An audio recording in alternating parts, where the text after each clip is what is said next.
Tidak boleh dibaca dalam sholat, tidak boleh dibaca dalam Al-Quran, tapi boleh dimaknai dalam tafsir. Jadi jumlah keseluruhan itu ada 14 qiraat.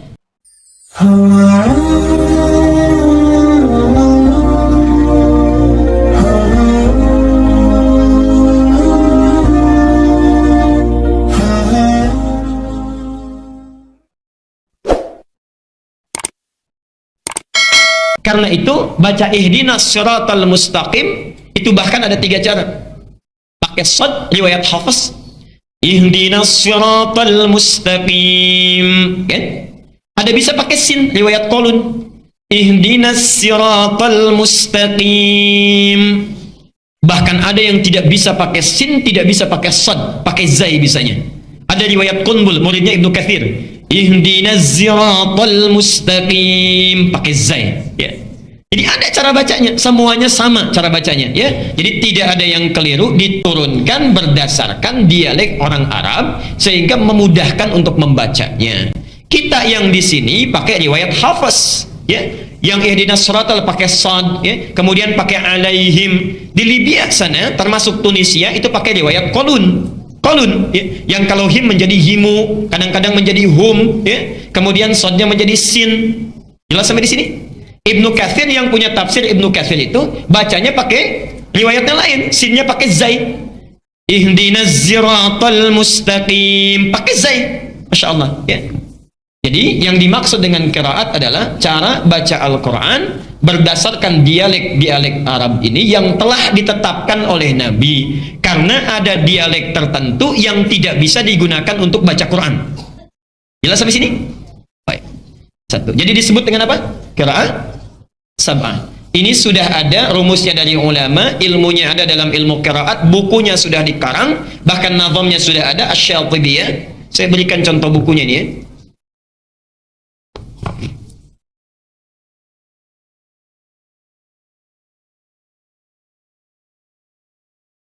Nah, ini, ya.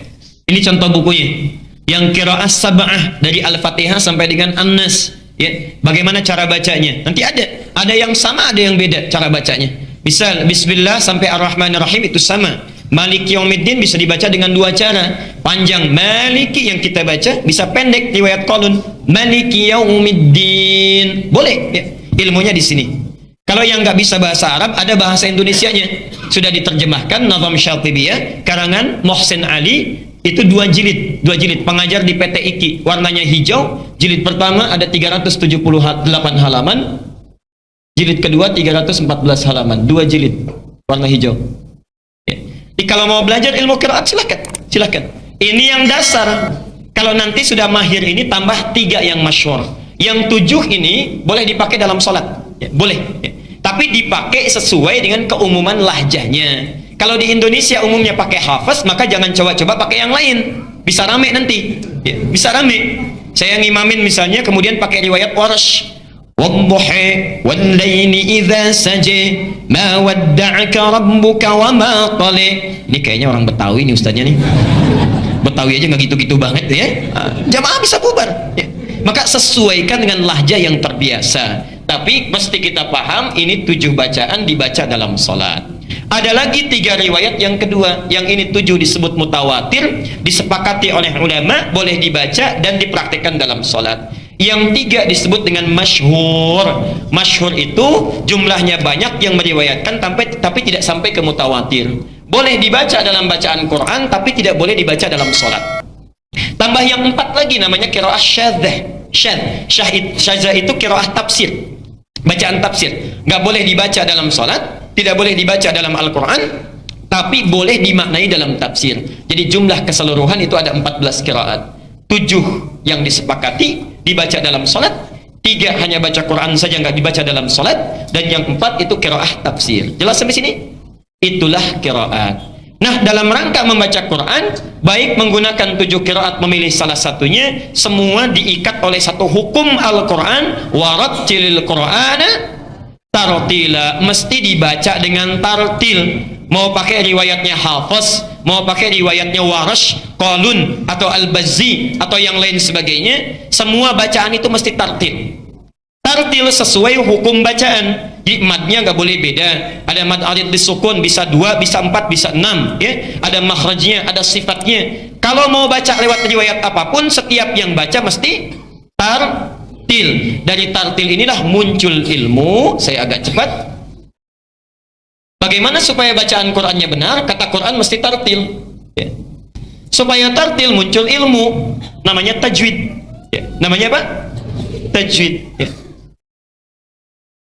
Jadi belajar Quran supaya tartil ini mesti belajar tajwid. Di tajwid itu dijelaskan sifatnya, dari mulai hukumnya, dari mulai hurufnya, makhrajnya, sifatnya dan sebagainya, ya. Kita belajar di sana. Jadi kalau Bapak Ibu mau baca Quran mesti belajar apa dulu? Tajwid dulu, ya. Saya teruskan. Nah, orang yang belajar ilmu tajwid, baca Qurannya benar, ya, pasti dari setiap bacaannya itu akan melahirkan irama-irama yang khusus. Nggak mungkin nggak berirama, pasti ada iramanya. Pasti ada iramanya, ya. Saya beri contoh misalnya, ya. Kita Al-Fatihah saja, Al-Fatihah yang ringan, baik yang pakai bismillah dijaharkan atau disirkan. Bismillahirrahmanirrahim. Alhamdulillahi rabbil alamin. Ya. Baik, pasti ada iramanya. Panjangnya, pendeknya, mad tabi'i cuma 2 harakat, ya. Panjangnya sekian, iramanya sekian. Mad arid disukun pilih bisa 2, bisa 4, bisa 6. Kalau 2 itu pendek namanya qiraah hadar yang cepat sesuai tajwid. Kalau menengah itu bisa 4 harakat. Kalau panjang tiwal sampai 6 harakat boleh. Alhamdulillahi rabbil alamin. 6 harakat. Ar-Rahmanir Rahim. Misal, ya. Boleh, pasti ada irama. Setiap yang baca Quran sesuai dengan tajwid akan melahirkan irama yang bermacam-macam sesuai dengan hukumnya. Yang paling luar biasa, perhatikan sini. Irama yang muncul saat baca qiraat ini, subhanallah, adalah irama yang sangat khusus yang memiliki karakter sesuai dengan pembacanya dan sesuai dengan latar belakangnya. Ini yang paling luar biasa. Jadi Anda akan menemukan satu-satunya bacaan yang dibaca dengan irama yang khusus, walaupun satu daerah itu cuma Quran. Cuma Quran. Contoh, orang Jawa dengan orang Palembang dengan orang Sunda, lain kan kalau baca Quran? Baca Qurannya akan lain. Gak usah pakai lagu, akan muncul lagu dengan sendirinya. Kalau panjang pendeknya betul akan keluar. Orang tua dulu dengan yang sekarang itu akan lain. Orang Cina baca Quran dengan orang Jepang akan lain. Akan lain nadanya, tapi tajwidnya semua sama. Jangankan mereka, sama-sama orang Arab saja lagunya bisa beda, iramanya bisa lain. Alhamdulillahi rabbil alamin, misal Alhamdulillahi rabbil alamin, sudah lain lagi. Antara Syekh Sudais dengan Mishair Rasid sudah lain. Al-Ghamidi lain lagi, ya, Masya Allah. Itu semua orang Arab semuanya, dan tidak ada masalah, tidak ada masalah. Nah, yang demikian itu disebut dengan nagmah yang muncul lewat bacaan qiraat sesuai tajwid. Jadi bacaan tajwid yang baik saat membaca Quran akan melahirkan nagmah tersendiri. Jelas sampai sini? Satu kaidah pertama.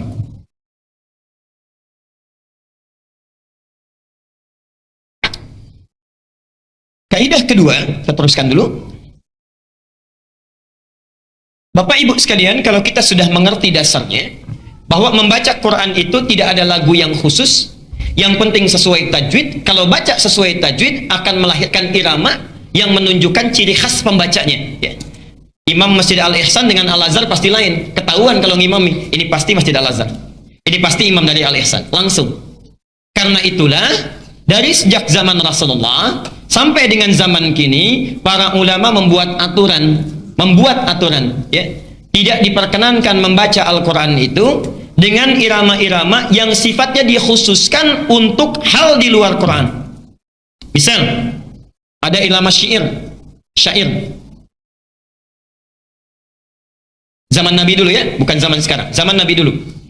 Dari zaman Nabi, itu selain Quran yang turun dari Allah sebagai bimbingan, ya, ada juga di kalangan masyarakat Arab yang terbiasa bernyanyi.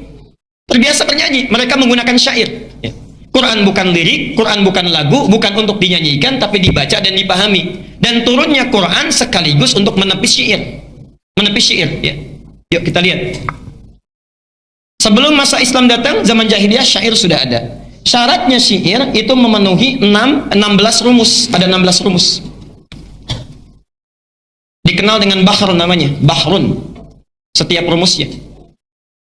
Ada yang disebut dengan bahr tawil, ya. Tawilun lahu dunal bukhuri fadailu, fa'ulun mafa'ulun fa'ulun mafa'ilu, ya. Ada rajas, mustaf'ilun mustaf'ilun mustaf'ilun mustaf'ilun mustaf'ilun mustaf'ilun. Ada ramal, fa'ilatun fa'ilatun fa'ilatun fa'ilatun fa'ilatun fa'ilatun. Dari rumus-rumus sampai ke 16 ini, di situ mereka membuat syair-syair dan ada nagunya, ada iramanya, ya. Ada nagmahnya, ada musiknya, ya. Jangan dikira syair itu tidak ada lagunya, syair itu ada lagunya, ya. Contoh, saya berikan 2 contoh saja misal. Rajas, rajas yang mustaf'ilun mustaf'ilun mustaf'ilun. Kita berikan contoh singkat. Al-Asma'i punya qasidah namanya Sautus Safiril Bulbuli. Ini hebatnya orang Arab. Lihat benda saja itu bisa membuat syair.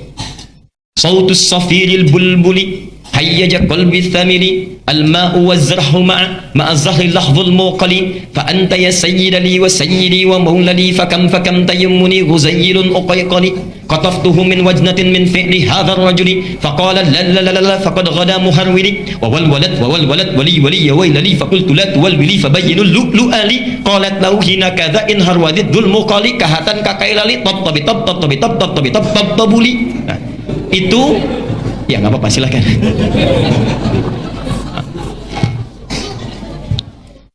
Itu yang mereka karang untuk menyanyikan supaya unta itu biasanya jalannya cepat, ya.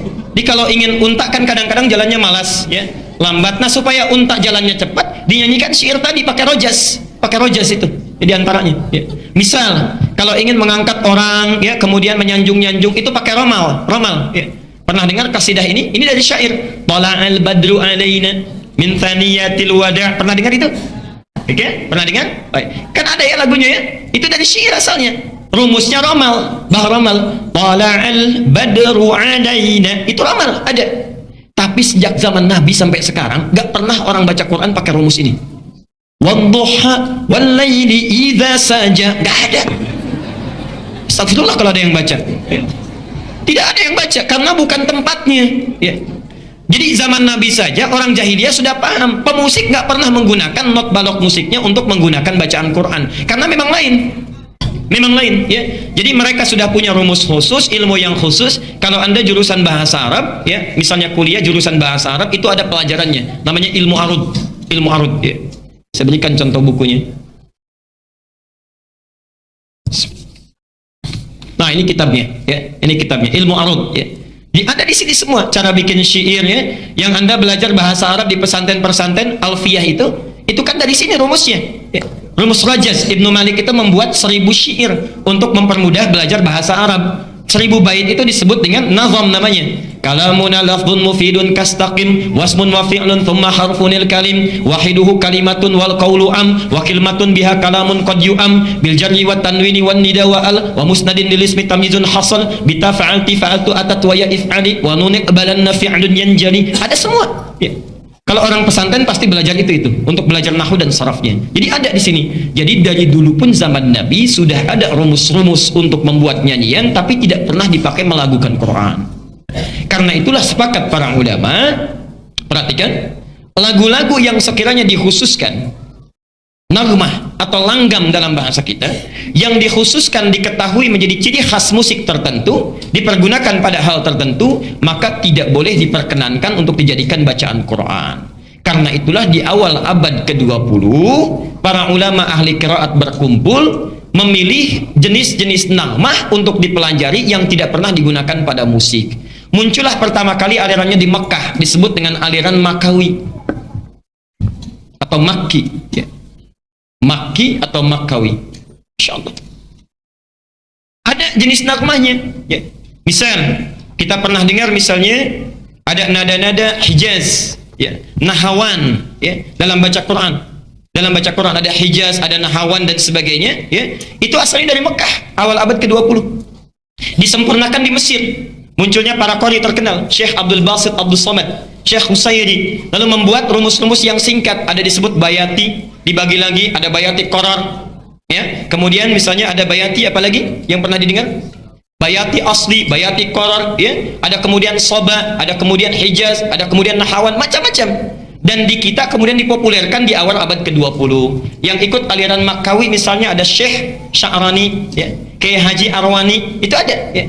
Yang ikut aliran Misri, aliran Mesir, ya. Ada Syekh Muhammad Mukti Ali, Syekh Basori Alwi, itu ada, ya. Sampai dengan sekarang dipelajari dan melahirkan kori-kori internasional seperti Muammar, ZA dan sebagainya. Itu dari sini asalnya, ya.